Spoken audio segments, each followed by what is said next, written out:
नमस्कार, मैं हूं अतीक अंसारी और आप देख रहे हैं स्मार्ट न्यूज इंडिया।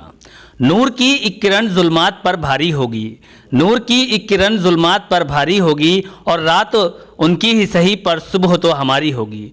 जी हां, इस शेर के सीधे सीधे मायने ये हैं कि भले ही मौजूदा वक्त में भारतीय जनता पार्टी की सरकार है, लेकिन आने वाले वक्त में अगर समाजवादी पार्टी की सरकार होगी तो समाजवादी पार्टी के लोग अपने तरीके से उत्तर प्रदेश का विकास करेंगे। क्योंकि 2022 का विधानसभा चुनाव अब संपन्न होने की कगार पर है, लगभग 2 महीने का समय बचा हुआ है। और अगर बरेली जिले की बात करें तो बरेली जिले में 9 विधानसभा सीटें हैं और इन सभी सीटों पर भारतीय जनता पार्टी का कब्जा है। एक तरफ भारतीय जनता पार्टी इन सभी सीटों को दोबारा जीतकर रिकॉर्ड कायम करना चाहती है, तो वहीं दूसरी तरफ समाजवादी पार्टी भी इन सभी सीटों को जीतने की जोर आजमाइश करती हुई नजर आ रही है। अगर बरेली जिले की 124 शहर विधानसभा सीट की बात करें तो पिछले एक लंबे अरसे से भारतीय जनता पार्टी का गढ़ माना जाता है और मौजूदा वक्त में भी ये सीट भारतीय जनता पार्टी के कब्जे में है। अगर बात करें समाजवादी पार्टी के दावेदारों की तो कई दावेदार इस सीट से हमारे सामने हैं और जो पूरी तरीके से मेहनत करते हुए नजर आ रहे हैं। एक बड़ी बात यह है कि अभी जल्द ही में प्रमोद बिष्ट जी ने इस सीट से आवेदन करके शहर में चर्चाओं के बाजार गर्म कर दिए हैं। मेरे साथ आज आप जिस शख्सियत को देख रहे हैं, लोग इन्हें प्रमोद बिष्ट के नाम से जानते हैं। आज हम इनसे जानेंगे कि इनकी चुनावी रणनीति क्या है और किस तरीके से ये शहर का विकास कराने में सक्षम है और समाजवादी पार्टी इनको टिकट क्यों दे, लोगों के लिए ये क्या काम करना चाहते हैं, हम इनसे जानेंगे। तो मैं स्मार्ट न्यूज इंडिया में प्रमोद बिष्ट जी का बहुत बहुत स्वागत है। धन्यवाद। देखिए, मैं पिछले 20 साल से लगातार समाजवादी पार्टी में हूं और विभिन्न पदों पर रहा। सबसे शुरुआत मैंने युवजन सभा का महानगर के अध्यक्ष के रूप में करी, फिर जिले का अध्यक्ष बना, महासचिव बना, आदरणीय राष्ट्राध्यक्ष जी ने फिर मुझे जिले के महासचिव बनाया, उपाध्यक्ष बनाया, कई पदों पर रहा। इस समय में उत्तराखंड का प्रभार भी मेरे पास में है और संगठन के माध्यम से मैं जनता के बीच में हमेशा रहता हूँ। जनता की सेवाओं में हमेशा, कभी चाहे कोरोना काल रहा हो, चाहे कोई और परिस्थिति रही हो, अपने क्षेत्र की जनता के साथ हमेशा खड़ा रहता हूँ।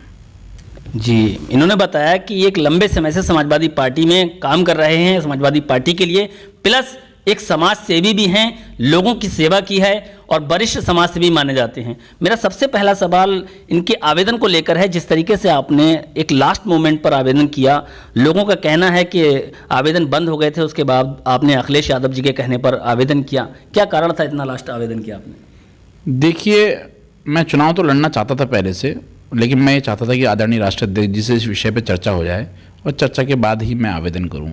तो मैं भी लखनऊ गया था, आज से अभी 8-10 दिन पुरानी बात है। राष्ट्राध्यक्ष जी से बड़ी सार्थक चर्चा हुई और उनकी चर्चा के बाद ही मैंने आवेदन किया। जी, आपने राष्ट्रीय अध्यक्ष जी के कहने पर आवेदन किया, तो मैं आपसे ये जानना चाहूँगा कि शहर के लोगों की परेशानियों को आप कितना समझते हैं? क्या परेशानी है, क्या मुख्य मुद्दे हैं शहर के लोगों के? देखिए, शहर के लोगों का तो मैं आपको बताऊं, इस आज की परिस्थिति में पिछले 4-5 साल में पूरा शहर खुदा पड़ा है। पूरा शहर, कहीं से आप कहीं चले, चाहे संजय नगर से लेकर के आप किले पुल तक जाइए, आप शहर के अलावा जो हमारा शहरी क्षेत्र और भी है जो कैंट विधानसभा में है, रामपुर गार्डन पूरा खुदा पड़ा है। कोई भी सड़क ऐसी बरेली, चाहे साहू गोपीनाथ हो, चाहे कहीं भी हो, बाईपास हो, हर जगह खुदा पड़ा है। तो शहर में तो बड़ी दिक्कत है और ये ज़रूरी है हम लोगों को जब भी मौका मिलेगा। और जब समाजवादी पार्टी की सरकार थी 2012 से 17 के बीच में, आदरणीय अखिलेश यादव जी प्रदेश के मुख्यमंत्री थे, डेला पीर वाली जो रोड है 100 फुटा, बहुत बड़े बड़े गड्ढे हुआ करते थे उस सड़क पे। और जब अखिलेश जी यहाँ आए, हम लोगों ने प्रपोजल रखा तो उनने पहली मीटिंग में तुरंत उन्होंने पास किया और उसका नतीजा देखो, आज भी वो सड़क बहुत अच्छी बनी हुई है। तो और भी कई समस्या हैं जिनके लिए हम लड़ेंगे। अच्छा, इसके अलावा मेरा अगला सवाल ये है कि अगर आप 2022 का विधानसभा चुनाव जीत कर लखनऊ पहुंचते हैं तो शहर के लोगों के लिए प्राथमिकता से कौन कौन से काम करेंगे? देखिए, एक तो विकास है, सड़कों का विकास। दूसरा, हमारे शहर में एक ही स्टेडियम है पूरे शहर में और पार्क भी बहुत गिने चुने हैं, वो भी कैंट क्षेत्र में आते हैं। शहर में एक आध छोटे मोटे पार्क हैं जिसका रखरखाव भी अच्छा नहीं है। जब भी अगर मुझे ईश्वर मौका देगा तो मैं कोशिश करूँगा, क्योंकि अच्छी आव हवा भी बहुत ज़रूरी है। अभी कोरोना काल में आपने देखा, जो लोग फिजिकली फिट थे वो लोग अच्छा सर्वाइव कर गए और जिनका फिजिकल फिट कम थे उनको बहुत दिक्कतें हुई, लंग्स की प्रॉब्लम हुई। तो मेरे ख्याल से हर पॉपुलेशन के बीच में एक बड़ा पार्क होना चाहिए। और जब दोबारा समाजवादी पार्टी की सरकार बनेगी और मुझे अगर मौका मिलेगा तो मेरी प्राथमिकता रहेगी कि मैं पार्क बनाऊं। उसके अलावा मैं आपको संजय नगर क्षेत्र बताऊं, संजय नगर क्षेत्र में कोई भी छोटा पार्क वहाँ भी नहीं है। पूरा करीब 1.5 से लेकर 2 लाख की आबादी है। संजय नगर, दुर्गा नगर, सुरेश्वर नगर, 100 फीटा पूरा मिला लीजिए, वहाँ उनकी एक कॉमन शमशान भूमि है संजय नगर शमशान भूमि।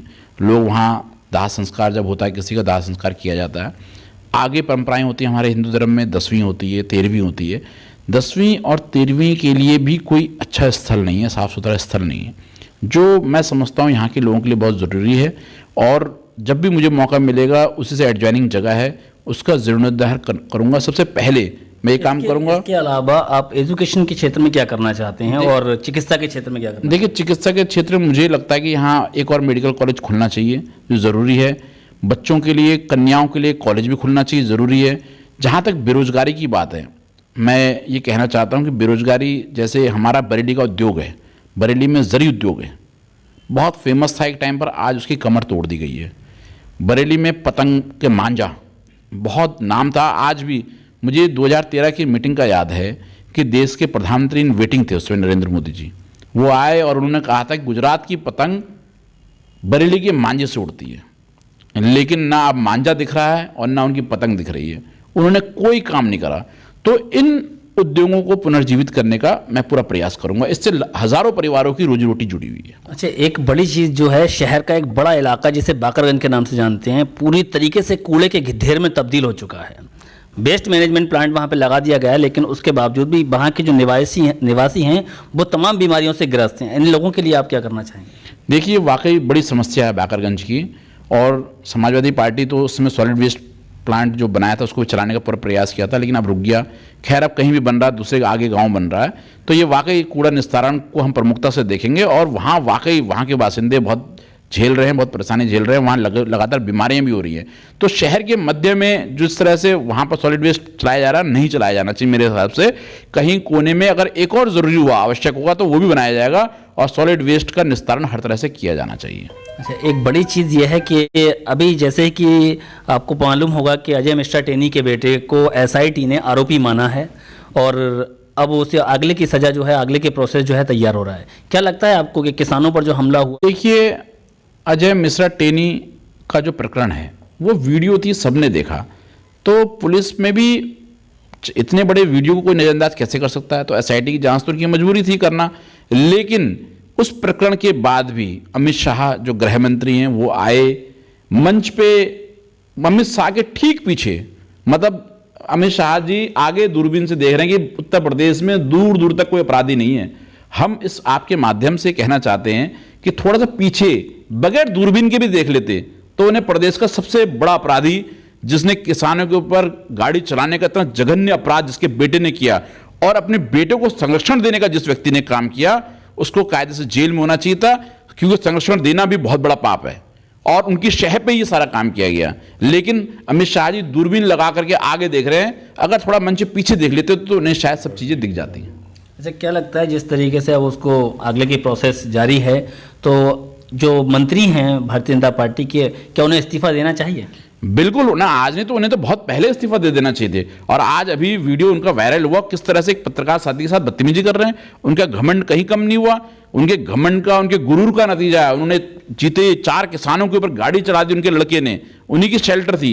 मेरे ख्याल से तो उन्हें शर्म आनी चाहिए, इस्तीफा मांगने की जरूरत ही नहीं थी, उन्हें तो स्वतः दे देना चाहिए। मेरा अगला सवाल यह है कि जिस तरीके से भारतीय जनता पार्टी के लोग या भारतीय जनता पार्टी ये कहती है कि ये लाल टोपी जो है वो खतरे का निशान है, किस नज़रिए से देखते हैं आप इस चीज़ को? देखिए, जिसकी जैसी सोच होती है उसको वैसा ही दिखाई देता है। लाल टोपी क्रांति का प्रतीक है, हमारे राष्ट्राध्यक्ष जी ने भी कहा।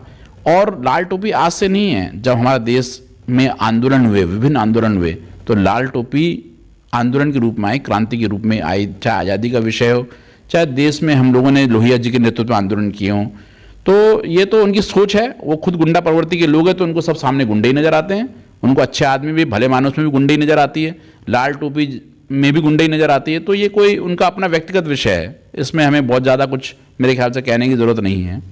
124 शहर से आपने आवेदन किया है, तो हम जानना चाहेंगे कि आपके जीत के समीकरण क्या हैं? देखिए, 124 से मैंने आवेदन किया है। मैं अभी पर्वतीय समाज का चुनाव जीत करके आया हूँ अपनी समिति का, और हमारे समाज का लगभग 20 से 25 हज़ार वोट है, और मेरी उन वोटों पर अच्छी पकड़ है। उसके अलावा हमारा क्षेत्र है सुरेश्वरम नगर, वो उसमें टोटल हिंदू बहुल वार्ड है, बीजेपी का गढ़ माना जाता है उसे।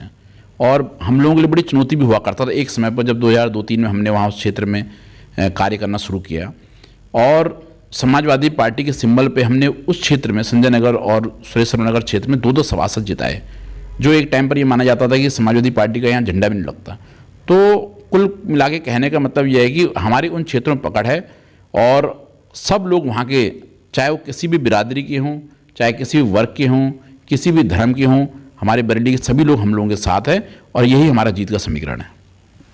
जी, बड़ी अच्छी बात इन्होंने बताई और कई सारे मुद्दों पे हमने इनसे चर्चाएं की। इनकी जीत के समीकरण क्या हैं, क्या परेशानियां हैं शहर के लोगों की, बाकरगंज के लोगों की क्या परेशानियां हैं, और सबसे बड़ी बात जरी के लोगों के, जरी उद्योग से जो लोग जुड़े थे उनकी क्या परेशानियां हैं, जो मांझे से लोग जुड़े हुए थे उनकी क्या परेशानियां हैं, जो पतंग व्यापार से जुड़े हुए थे, जो कारीगर हैं, उनकी क्या परेशानियां हैं। इन सब मुद्दों पर हमने चर्चा की। मेरे साथ मौजूद थे प्रमोद बिष्ट जी। मैं इनसे गुजारिश करूंगा कि आप हमारे माध्यम से बरेली शहर की जनता को या उत्तर प्रदेश की जनता से क्या संदेश देना चाहेंगे?